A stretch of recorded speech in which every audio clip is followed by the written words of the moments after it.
Hey there guys, it's Celine again. I'm doing hair floof. I know it's terrible. It's not supposed to look good. It's supposed to be therapeutic. I'm doing another hair oil treatment phase at the moment, and I thought I might as well continue talking to you. The thing is, what with having had a lot of itches and things on my scalp, it's like you get this grit in between your hair, close to your scalp, really. So that kind of gets kind of nasty. It's not dandruff because then you would actually, but it would work. What I'm doing would work for dandruff really well as well. So hence the first bit of this video is going to be about this whole hair oil thing here. So what I've got here is my own mixture. It's olive oil that has neem and patchouli and I believe a bit of cinnamon oil as well in.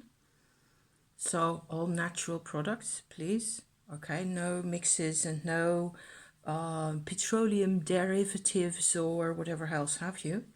Just plain old patchouli and neem. Neem is a skincare and I believe insect repellent, kind of a bug repellent oil plant from India. I notice there's a bit more back here as well, where I haven't been. What I do is I just rub a few of these little, see, it's just basically olive oil with a couple of things in it. The neem oil actually smells fairly strong, but I get used to it. I enjoy it now. I just gotten used to it and it just feels so awesome. And I use my fingertips to rub that into my skull properly, and especially all the bits. So that takes at least half an hour, That's a half an hour that you will enjoy, I promise you. And then I brush my hair thoroughly again, I can just go back in. You can just continue putting it in a couple of drops more for ages on end, like this, and then just let it sit, brush it and let it sit for at least another half hour or so while you do something else. And it's been a while since I last did this, and it seems like people, can if I do this, it is like I'm doing like that to you, or you are doing this to yourself. Whether you have long hair or not, doesn't matter even. Aren't we impressionable? Yeah, we're all supposed to get along, is what I think, So that's all there is to that, really. This oil mixture and time is on your side, kind of a deal. And as I rub this in and then go on with my brushing, the old skin bits that are sort of stuck in between the roots of my hair, like close to my scalp, they actually dissolve completely. They break up and dissolve, and and then I wash it and my hair is cleaner than ever, after that. So that feels really good. I was also feeling like coming back out and trying to do some sort of an overview of the itchy hair everywhere. Also, I pull out quite a lot of loose hairs from my skin, from my head as well. Not that much. It's not that bad. So I've got one of these hair brushes. Okay, I'm just going to go over this a couple more times and make sure I really get everywhere so that everything is properly taken care of.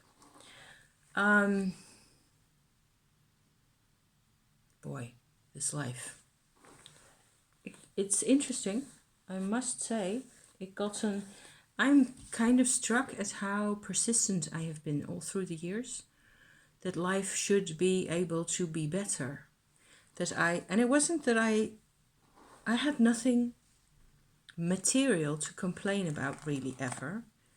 Like, what are you complaining about? Kind of a thing.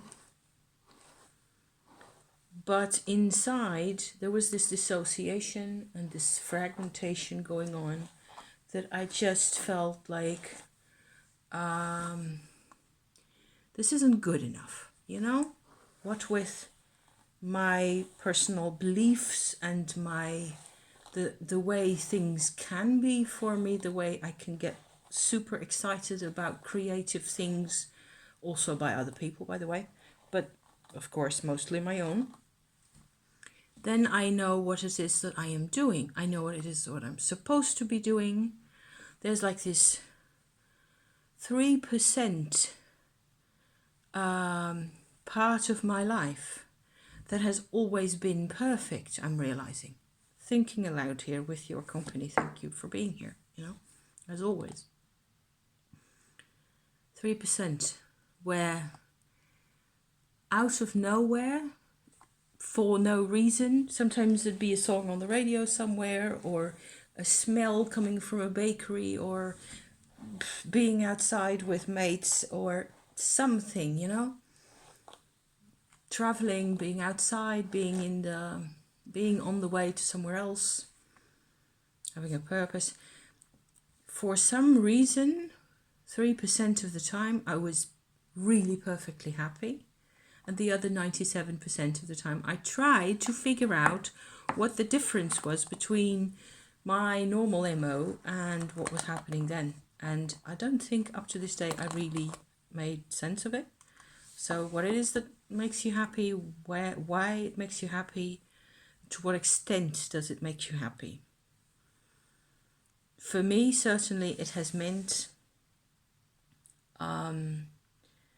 coming to a sense that I needed a whole lot more integration and sort of a regaining control, yes, but I mean that in a healthy sense, I suppose.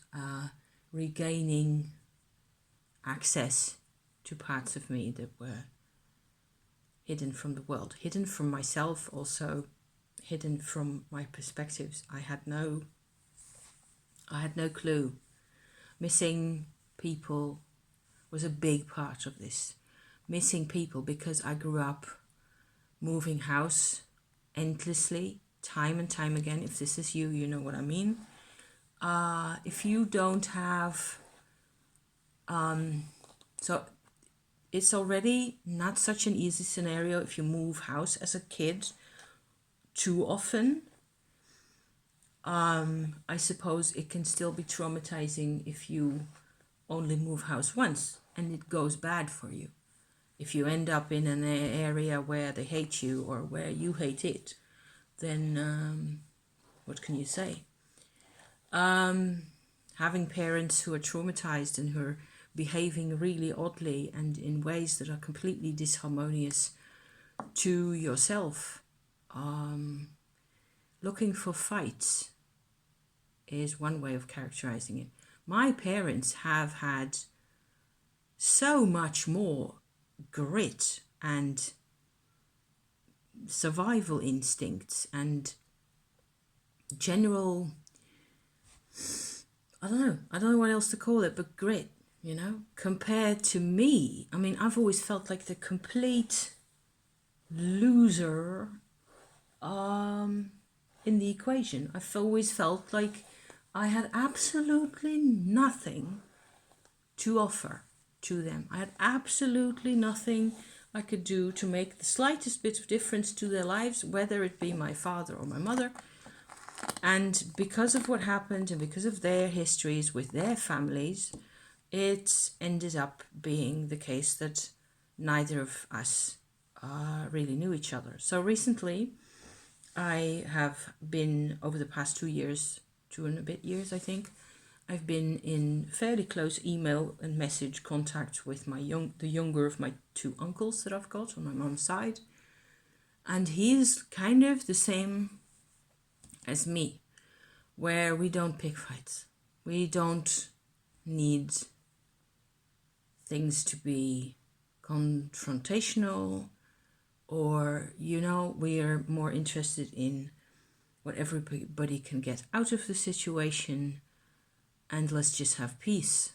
I think he came to the same conclusions that I did, in his own way, very much. And recently, I tried writing a large email, probably too large, to the other one of my two uncles, who is a lot older. And I'm very afraid that, he hasn't responded to this, and I know it's also physically really hard for him to type, so maybe I should just have more consideration for that. But I haven't seen those people in 25 years. And I know of a lot of the silence that has always been between people. And one of the fundamental things that I've felt go wrong in these types of scenarios is that people actually feel in a family or a network of closely connected relatives, often. Also in the workplace, by the way, people, some of the stronger willed people, for whatever reason, feel that they have to protect everybody else. And that can take the strangest forms I've seen. So doing completely the wrong thing for the so-called right reason, except a lot of the reasoning is about keeping things as they are, keeping things the way they understand them, So not the way you understand them or the way that you might understand them together. They're shutting me out, is the bottom line to this story. So I've decided that I'm not going to bother about them anymore. And it means that apart from the emails to the other uncle, which I will go and do another one after I'm done here talking to you guys, I just felt like evaluating things, with you a bit more. Because some of it actually doesn't have to do with Tumo all the time. And this is also very good for me. So the notion that I have 3% of my life that is like a string of golden beads, where every year there were always a few golden beads. There were always a few days, mostly sunshine, bright days, where it seemed like all the karma was just dissolved and everything just fell away, and I was completely happy and completely connected and involved, and everything was all right with me in the world, And then it would close in again. And it was so disappointing. And it was so frustrating in huge big letters, to always feel like the next day or 2 days later, no matter what it was that I did, I lost out again. I lost track of the happy. I lost track of the things that made sense.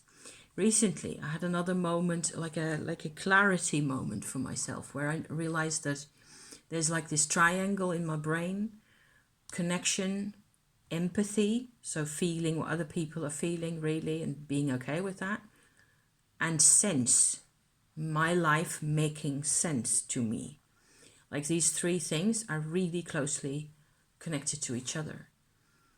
I never knew that. I never knew that in order to feel connected to people, I had to allow empathy to exist. I had to feel the pain. I had to be willing to feel the pain, my own and everybody else's. If I do that, I am connected and my life makes sense. But I still hurt. I still have to be okay with the fact that it hurts most of the time. If I go into what I described earlier as Superman mode, I don't hurt.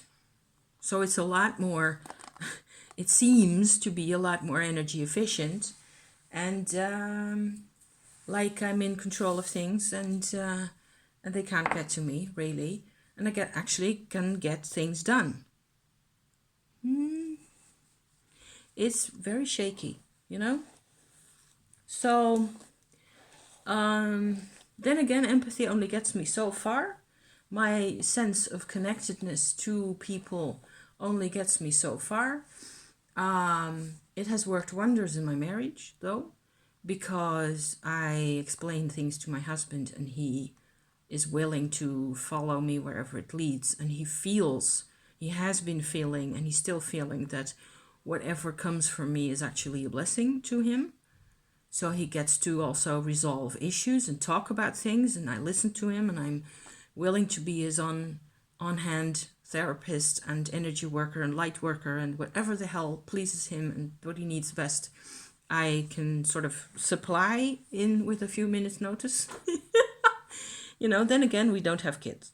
Okay, if we'd had kids, it would have been a completely different scenario. Whatever else is there? The thing I was going to talk about also is that next week, in 8 days' time, I will be at the Holocaust Monument. I will maybe not upload so much next week. So I'm quite okay with doing it now and just, shooting my words off to you and telling you like whatever I got to tell you. Because, boy, I'm not looking forward to it. I feel like at the time I'm going to be there, the strongest connection to humans, to other humans on the planet that I have, is to a brick with my great-grandmother's name on it. Yeah, because my mom died 26 years ago.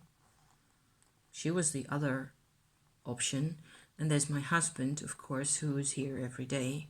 And it's not the same. Family gets under your skin, whether you like it or not. It's weird. I find it pretty weird how they get under your skin. And probably it's because of the way we were designed, when we were really infants. I believe it was Teal Swan who said that infants, we're sort of born premature, all of us, even if we're born at 9 months. Because the first 3 months of our lives, as we crawl around or sleep, around on the floor or in our beds, we're really not completely developed. So that leads me to think of something else. If she says 3 months, assuming this is, I don't know, common knowledge or something, I'm assuming she's saying solar months, because I found a while ago that the normal, regular summer, let's say, average is the word I was looking for, length of a pregnancy in terms of lunar cycles is actually 10 lunar cycles.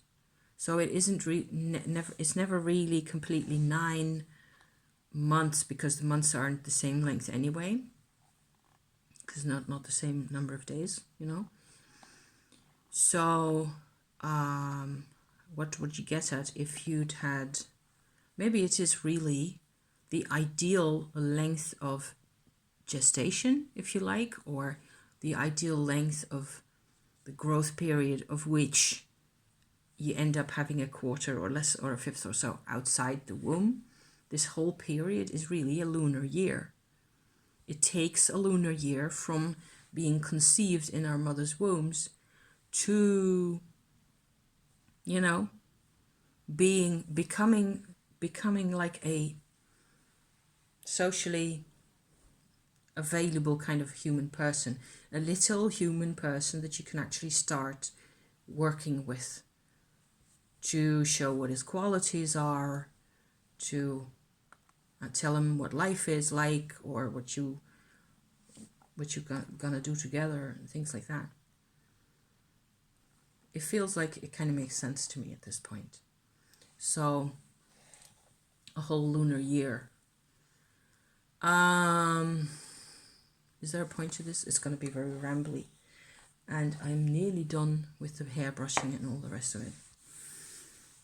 I was going to show you, this has nothing to do with lunar cycles or infants or any of it necessarily. I was going to show you the state that my book is in at the moment.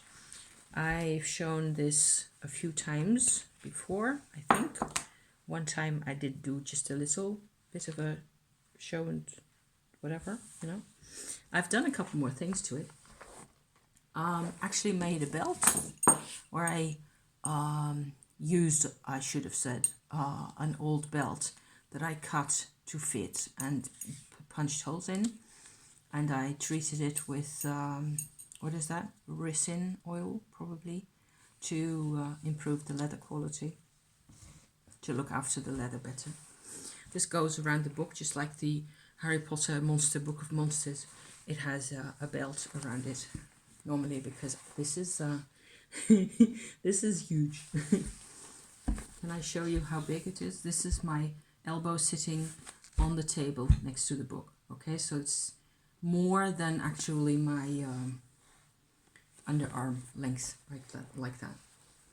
One thing I did, which I think is pretty neat, I've bought ribbons like so.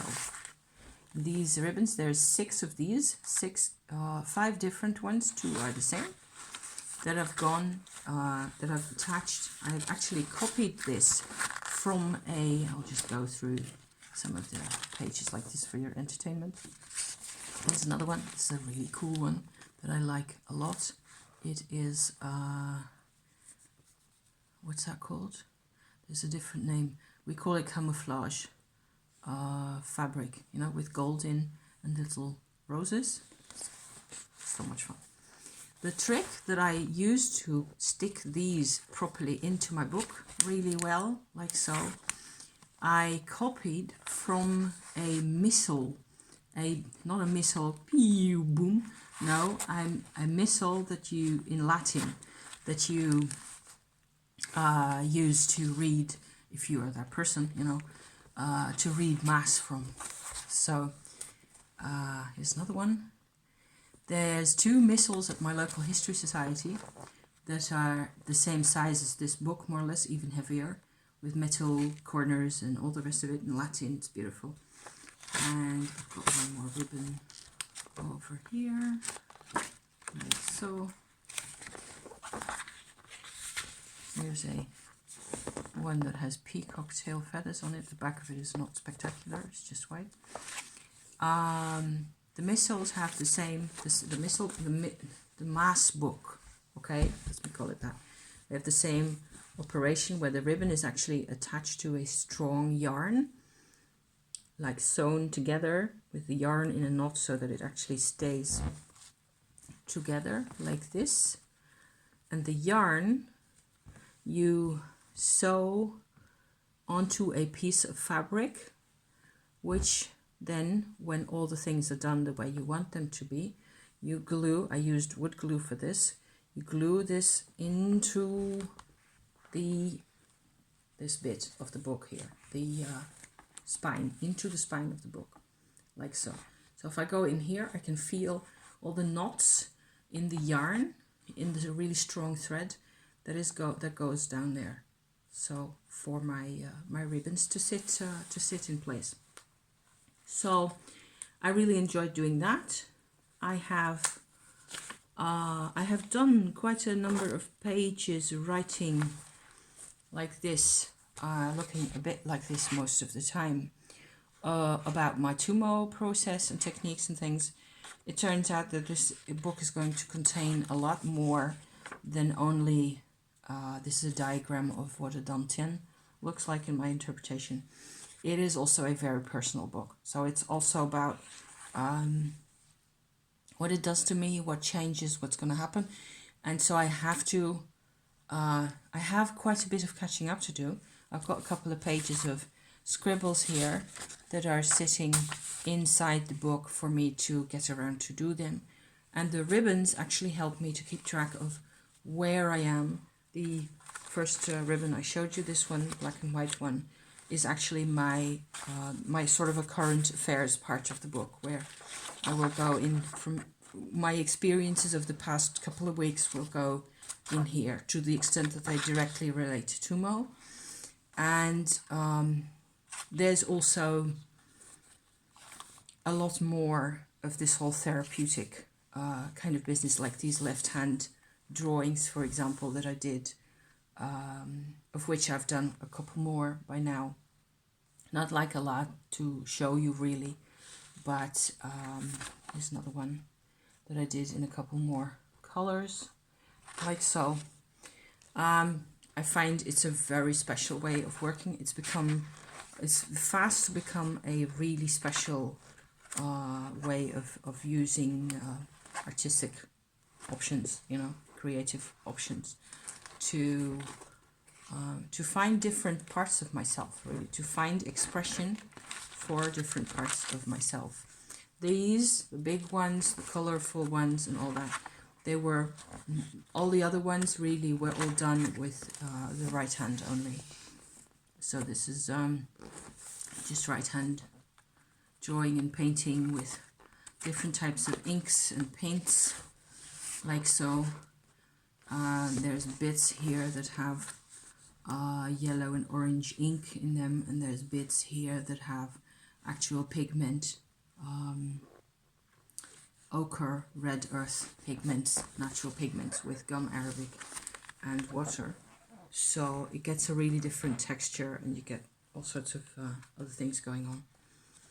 So that's my husband on the beach ages ago, which I thought was quite cool, having these two together like that, and so on and so forth, you know. So I'm also going through this again with you to sort of remind myself of what it was that I had here. This is the chapter where a part of my husband's life actually came into this. He has, it's been so complicated, you guys. It's just endless karma. And you cannot, as you are working on the actual healing work of the things, it is ground floor business, and you cannot have an overview, I feel. Even though Tumo sort of allows me to a certain extent to have a sense, I believe, of what it is that I'm doing. But only up to a point. And you just don't. I suppose I never really accepted the idea that you have to live life as it comes and just let it, you know, let it all happen to you. Sun shining on the table. See, that's what this looks like with the belt on. And the ribbons are coming out the bottom, like so. I hope this was mildly entertaining, just as a kind of a short intermediary sort of a check-in kind of a deal. I am under half an hour, which is good. I'll go in the bath, if you don't mind, and do my hair properly, and then maybe type another email to my friendly uncle, who at least doesn't have a problem with me being myself. Thank you very much. At my age, I swear to God. Why do I expect people to change or to be different? And I knew I was going to get the sun card, which is good. I bought candles, black candles for Halloween. I have another one like this. And in my rose, kitschy, very, very kitschy rose candlestick holder like that. And that's it, I think, for today. Thank you for watching this very messy general talk about nothing much, I think. I will, I don't know, maybe upload this on Friday if I feel the need. Thank you for being here, my friends. See you next time. Bye-bye.